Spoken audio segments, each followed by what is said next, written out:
Rien qui aurait pu me faire douter. Mais beaucoup plus tard, j'ai eu des discussions vraiment profondes avec mon père. Et je me suis aperçu qu'il avait une dimension invraisemblable et qu'il comprenait. Alors là, je suis tombé sur le cul de m'apercevoir que mon père comprenait des choses qui sont des secrets, qui sont des... une fois, je revenais juste du camp d'été, j'étais avec ma mère, on allait visiter mon père et tout ça, puis bon, on a commencé à boire un coup, à fumer quelques joints avec mon père, puis à commencer à discuter, quoi. Alors, même ma mère, elle suivait pas, quoi. Ma mère, elle était là, j'y comprends rien à ce que vous dites, vous me faites flipper et tout ça. Puis moi, je revenais du camp d'été, alors j'étais assez gonflé, et puis, je sais pas, mon père, il me fait chier, il me titille, tout le temps, il essayait il était très intelligent, donc de me détruire mon truc. Alors, il me dit, mais c'est quoi ce truc là, le zazen? Parce que mon père, il avait une jambe raide, il a eu un accident, il avait toute la hanche raide, donc il pouvait pas prendre la posture, il avait la jambe raide. Alors il disait, alors, tu penses, moi je peux pas prendre la posture, alors qu'est-ce que je suis? Je suis une merde, je suis un con, donc ton truc c'est réservé à une élite et tout, et bon, et puis à un moment il me dit, mais...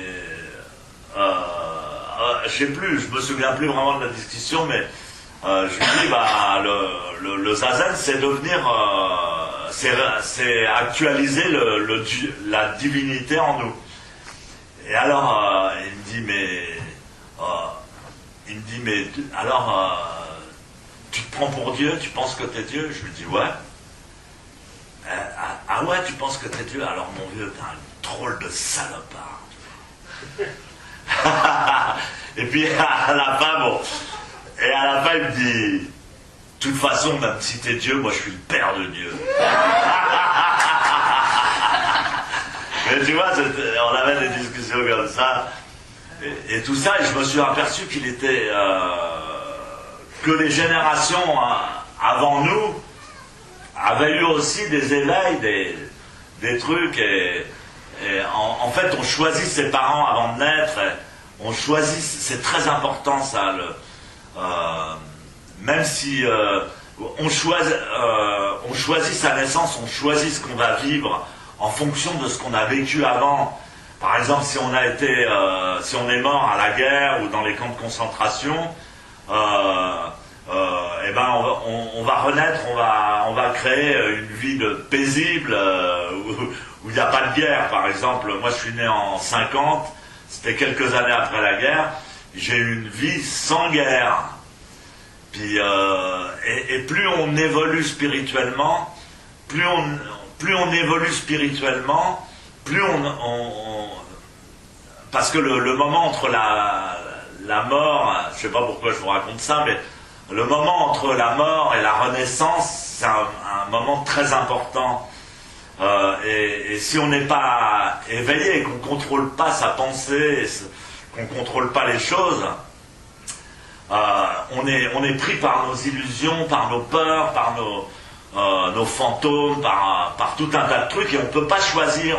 On est dans comment on appelle ça, dans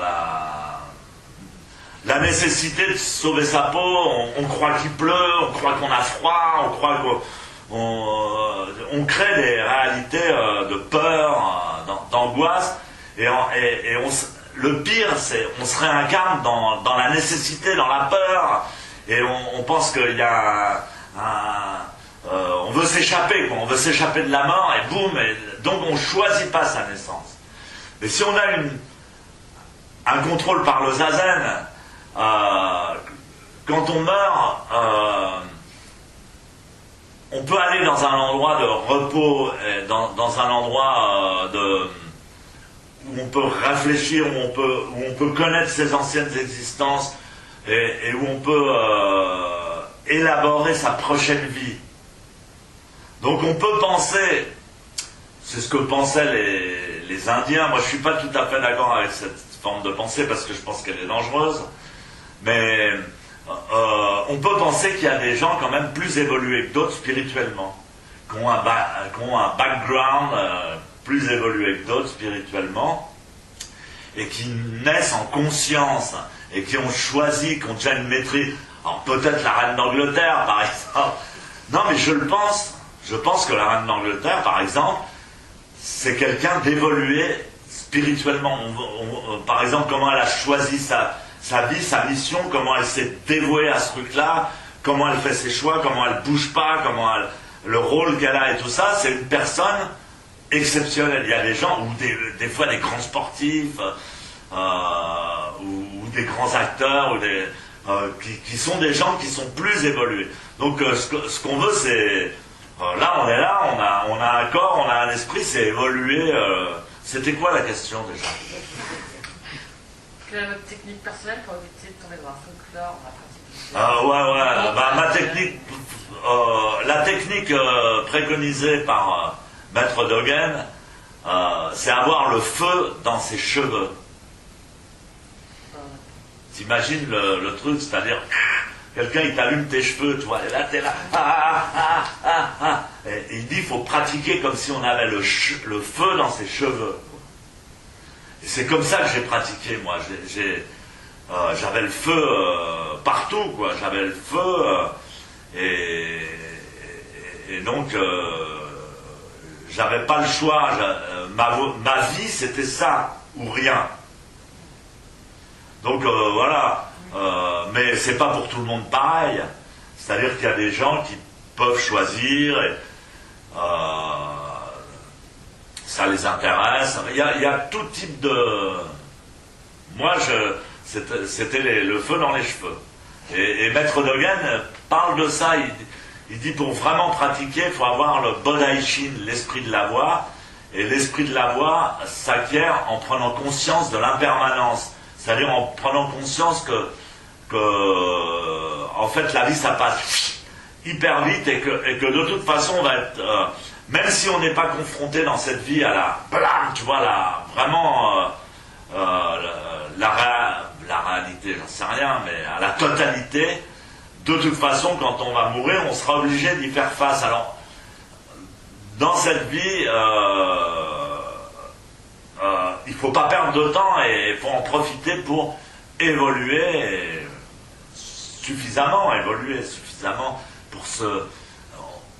On dit justement que les animaux, il ne faut pas faire de mal aux animaux, il ne faut pas bouffer les animaux, il ne faut pas martyriser les animaux, et parce qu'ils ont un cerveau central, parce qu'ils ont une moelle épinière, parce qu'ils ont une sensibilité aussi, et parce qu'ils pensent et ils ont des sentiments, ils ont des émotions, et donc c'est une évolution de l'humain que de prendre conscience de ça, que les animaux aussi, mais on est souvent nous-mêmes hyper proches des animaux, quoi, hyper proches des animaux, et dans toutes les civilisations, enfin dans tous les siècles qui sont derrière nous, quand on se réincarnait sur Terre, le problème c'était de choisir est-ce que je vais être un mec ou une fille.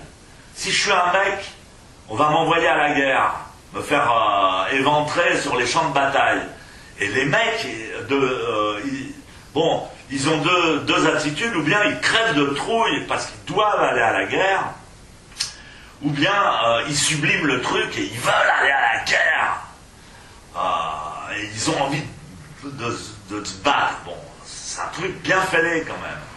Et les nanas, elles sont obligées de se marier. Et elles sont obligées de se marier, pas forcément... Enfin, dans les siècles passés, elles n'avaient pas le choix. Donc tu as 2 ans, que tu sois garçon ou fille, tu es dans la merde. Ou bien tu vas à la guerre où tu es obligé de te marier avec un mec que tes parents ont choisi, ou que ta famille a choisi, etc. Donc c'était le gros choix. Alors les femmes disaient, bon, je préfère crever au champ de bataille que de me taper un vieux con pendant toute ma vie. Et les mecs disaient, je préfère être une femme soumise que d'aller me faire...